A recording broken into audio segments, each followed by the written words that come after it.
Hi, so today we're going to read chapters 33 and 34. They're a little bit shorter, so that's why I went ahead and paired these two up, okay? So follow along with me if you'd like. Chapter 33, Elliot. There was only one main path that led to the west gate, and as we raced down it, we were joined by Tess and Eliana.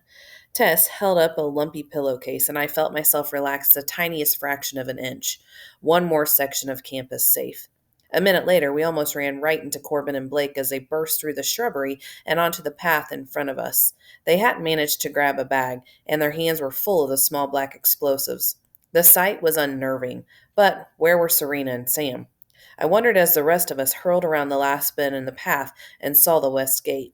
It felt like a lifetime ago that Reagan's mom had walked us out of those doors and onto the boat that would take us to the mountain. Tonight, though, those thick steel doors were shut tight, and I could only hope that Reagan was right and her mom's card would open them. As we hurtled closer, I saw that the security officers were standing to either side of the gate, and I felt what little hope I'd managed to muster fizzle. Security officers dead ahead, I called to Reagan, and I noticed again the ragtag appearance of our group. We weren't exactly inconspicuous. Yep, Reagan said, and then to my utter surprise, she sprinted straight up to them. Help! She screamed, and they rushed toward her, with their hands poised above the weapons. There's been an attack, she cried. A butterfly at my house. You have to go help my mom. It took the guards a second to recognize who was screaming at them, but I could tell the moment that they did as they stood up just a hair straighter. I watched the performance feeling more than a little impressed. Thanks to the help of the blood covering her chin and shirt from her busted nose, she was pulling off a pretty exceptional damsel in distress. We'll radio for help, said the first guard, reaching for his communicator. No, you won't, said a voice behind us, and we were all turned to see Officer Salzburg striding down the path, looking furious. No way, I said. You followed us? I flashed back to the last image I'd seen before Reagan and I had glitched out of the collapsing mountain. He hadn't come back into the glitch room because there was no other way out. He'd come back in so he could stop us. What's going on? Said one of the guards, looking in confusion from us to Salzburg and back. What's going on is that these children have been caught red handed committing crimes against our nation. They are butterflies, Salzburg said, his voice ringing out with an icy authority that made the hairs on the back of my neck stand on end. He's the butterfly, Reagan said, jabbing a finger at Salzburg. He installed explosive all over campus. Lies, Salzburg said. Arrest them. Confiscate the bags they're holding. They've stolen expensive security equipment in an attempt to weaken the Academy's defenses. Reagan took a step back, and involuntarily the rest of our group huddled together as though somehow we were going to be able to stop what was about to happen. I turned to look back at the clock. We had less than 3 minutes left. Just then, there was the sound of running feet behind us, and everyone turned to see Serena and Sam sprinting down the path with a pack of security officers in hot pursuit. Maybe it was Serena's gigantic ball gown that she had hitched up around her waist, or Sam's gas mask, but I knew in that moment that we were sunk. No one would believe us over an officer like Salzburg. It was like I was seeing everything in slow motion. The clock ticking down, Reagan still trying desperately to convince the guards that Salzburg was the real criminal here. The wide panic eyes of the rest of the kids and the small black explosives that were about to detonate and blast apart the academy. Reagan turned to me then, and I could tell from the desperation on her face that she was out of ideas. My mind scrambled for something, anything, and I found myself flipping through every historical event and glitch mission I could think of like an old fashioned Rolodex, searching for something that could save us.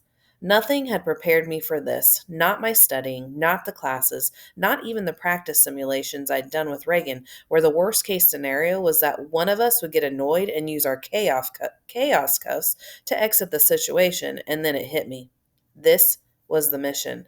I was in the past, and all I needed to get out of here was a set of chaos cuffs. Reagan, I called. Worst case scenario. She stopped yelling at the officers to turn to me, and I saw understanding flash across her face as her hand went automatically to her hip where her own chaos cuffs were still clipped. Turning, I rushed for Corbin and Blake, hitting the activation button on their cuffs, just as Reagan hit the activation button on Tessa's and Eliana's. The officers yelled as they all disappeared. Activate your cuffs! I yelled to Serena and Sam. I waited a half second to make sure they disappeared before grabbing Reagan's hand just as Salzburg lunged for us. I felt his fingernails scrape skin as everything went black. When I opened my eyes, I had no idea where we were going to be. Back inside the mountain? At the Academy Hub? Our jumps had crossed over themselves so much that it all felt like a confusing spiderweb of time travel at this point. But to my relief, I opened my eyes inside the mountain glitching room with Reagan still holding my hand. That relief vanished a moment later when I spotted Salzburg clutching Reagan's arm in a vice grip. He stood frozen as he took in the empty glitch platform and the inside of the mountain. "What did you do?" he asked.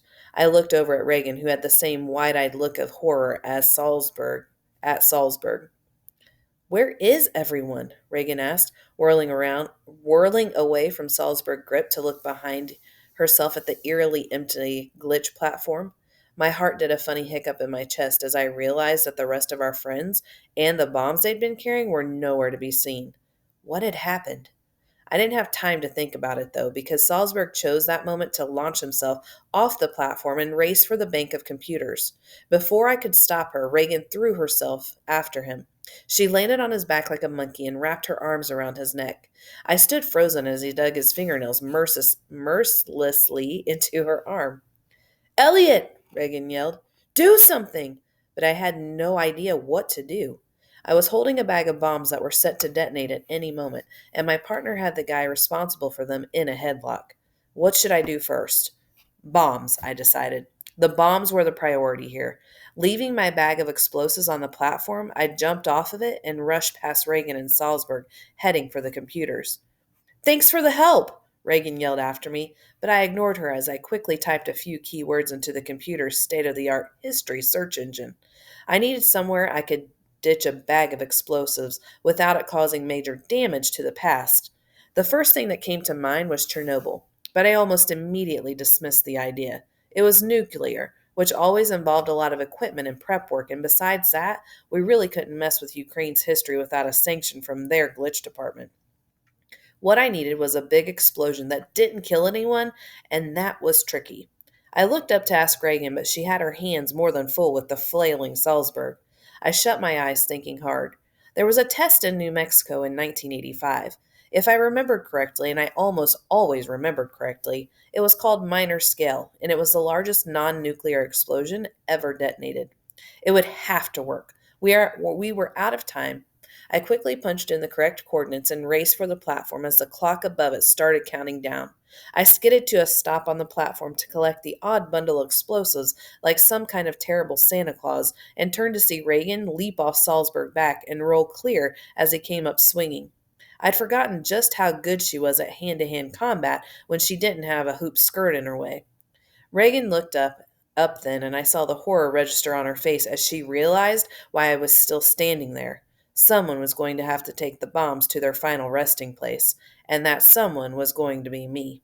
I tried to smile what I hoped was a reassuring smile, but the tears I felt streaming down my cheeks ruined the effect as I prepared for my final glitch in this lifetime. Reagan stood frozen, watching me for another heartbeat before sprinting for the platform. "Stay back!" I yelled, but when had Reagan ever listened to me? With 1 second left to go on the countdown clock, she grabbed my hand as everything went black. Chapter 34. Reagan. We opened our eyes in the desert. I looked around expecting there to be a big pile of explosives sitting somewhere, but all I saw was what looked like an above-ground pool about 10 feet in front of us. Whatever, it didn't matter now. We were down to seconds before these things exploded, and I had no intention of exploding with them. Elliot was still holding the bag of explosives, and I ripped it off his shoulder and dropped it on the ground. "Let's go," he said, just as we heard a plane overhead. We turned to see that it was carrying something large and rocket-shaped. "It's heading toward that pool," I said. "That's no pool," Elliot said. I grabbed his hand, and together we activated our cuffs just as the plane dropped its rocket into the thing that wasn't a pool, and everything went black. I was pretty sure that we weren't dead, that we had activated our cuffs in the nick of time, but was still a relief to open my eyes in the mountain again. "Where's Salzburg?" Elliot asked. "There," I said as I spotted him on the glitch platform directly across from us. Above his head, the glitch timer was counting down quickly from 10. There was no way I was going to let that slime ball escape. I was mid-leap off the platform when I felt Elliot grab my arm and yank me backward. "What are you doing?" I said, whirling to face him. "We'll never get him off that platform in time," Elliot said. "Look." I turned to see that there was less than 5 seconds left on Salzburg's clock, and I knew Elliot was right. I felt white, hot anger bubble up inside me at the future version of myself who had let this happen. I'd somehow ensured that I'd beat the Lincoln simulation, but I'd failed to catch the guy responsible for all of this. Suddenly, I remembered something. My Swiss cheese brain, the one I'd so often compared to a hold-filled colander, actually remembered something. "Elliot!" I shrieked. "Your pocket!" He stared at me for half a second in confusion, and then all blood drained from his face as he reached into his pocket and pulled out the very first bomb we'd found hidden in the fountain. I didn't even stop to think. There wasn't time for that. I snatched it from his hand and launched it. "Salzburg!" I yelled. "Catch!" Salzburg looked up in surprise as the bomb arced through the air and in his hands reached up automatically to catch the object, zooming at his head. He caught it a half second before his countdown clock hit 0, and he and the bomb disappeared. "Don't forget the one in his pocket," Elliot said numbly as he sat down hard on the platform beside me. My own legs suddenly felt like wet noodles, and I sank down next to him. Together, we stared in disbelief at the empty platform as our raspy breath reverberated around the empty room. "I can't believe we forgot about the one in your pocket," I said, shaking my head. "Almost forgot," Elliot said. "Where do you think Salzburg went?" I said. "I have no idea, but since he's holding a bomb that could explode any second, let's hope it wasn't the signing of the Declaration of Independence. We can probably pull up the glitch history on that computer and figure it out, but I need a second for my heart to climb out of my throat." "But what happened to Sam and Serena and everyone else?" I said. "Why aren't they here? Did they not make it out of the academy?" I asked, the very thought sending a ripple of fear down my spine as I pictured them holding their explosives in their ridiculous costumes. Elliot shook his head. "Every one of them disappeared before we did. We saw it. They made it out of the academy, I'm positive." "Then why aren't they here?" I asked again, looking around the room as though they might be playing a very misguided game of hide and seek. "Give me a second," Elliot said, his face furrowed in concentration. "I can figure this out." "Maybe their cuffs malfunctioned?" I said, looking down at the set I still had attached to my belt. Elliot snapped his head up and looked at me, his eyes wide. "They didn't malfunction," he said. "Their cuffs took them back to where they came from." "They're going to have to give me more than that," I said. "We've been a lot of places recently." "It's confusing," Elliot said, "but you and I glitched twice, right? Once from the collapsing mountain to the academy, and then when we found out how many explosives there were, we glitched back to the mountain to get everyone, and then back to the academy." "The collapsing mountain," I said, glancing around the room that was still mercifully intact. "We never warned anyone about mayhem attacking here." "It wasn't an attack by mayhem," Elliot said, and there was something about the way he said it, a tightness in his voice, that made it clear that I wasn't going to like what came next. "Just spit it out," I said. "I can handle it." "It's why Salzburg looked so shocked that night. The attack wasn't one he planned. He had no idea the mountain was going to collapse around our ears." "Well, if it wasn't him and mayhem, then who attacked the mountain?" "No one," Elliot said, looking sick. "There was no attack. There was no accident." "That's not spitting it out," I said. "What happened?" "I think our friends glitched back to where we took them from, the dorm room inside the mountain the night after we found out the academy was destroyed." My mind raced back to that night and everything clicked into place. "They brought the bombs back to the mountain," I said. "So when we were standing in the glitch room that night listening to all the professors debate about what to do, they glitched back to a dorm room with no way to dispose of the bombs. So what we thought was an attack on the mountain by mayhem was really just our friends exploding," I finished. And it was like I couldn't breathe. All the blood rushed from my head, and I put my head between my knees as dark spots swam in front of my eyes. I stayed like that for a full minute before raising my head to look at Elliot. "So they're dead?" I asked. "That's what I don't know," Elliot said. "If so, they died in an alternate time, a time that won't ever happen now since the academy was never destroyed. What I don't know is if that act changed the timeline at the mountain enough to save them. So they might be fine. Or, he said, and he didn't need to finish his sentence for me to know what that or meant. I swallowed hard as tears pressed against the backs of my eyes. Had we saved the academy at the cost of our friends' lives?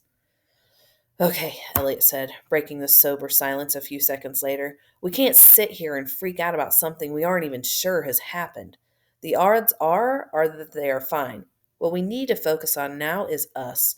We aren't out of the woods yet. It was like his very words had jinxed us, because at that exact moment there was a loud bang on the entrance of the glitch room. We both turned wide eyes to stare as the sound came again. Cadet Fitz! Came a voice I knew all too well, and I felt Elliot grab my arm and haul me to my feet as my mother's voice rang out again despite the thick steel door between us. Cadet Fitz! She called again. I know you and Cadet Mason are in there. Come out with your hands up and no one will get hurt. I turned horrified eyes on Elliot, and then, to my utter shock, Elliot Mason shrugged. Shrugged! Like life as we knew it was over. What was that? I asked, snapped momentarily out of my panic. It's fine, he said. We saved the academy, but more importantly, we saved a lot of lives tonight. And he shrugged again. That's what we became glitchers for, to protect the future. So it's okay if they arrest us. It's worth it. You're not mad? I asked. Not even a little bit. Now come on, he said. We are in this together. It's time to face the music. Man, I said, shaking my head, who are you and what happened to the Elliot who ripped that letter out of my hand that day in the simulation hall?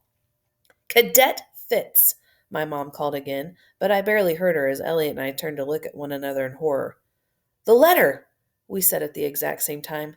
Come out, cadets, or we will be forced to come in and take you and your co-conspirators down by force, came my mother's voice.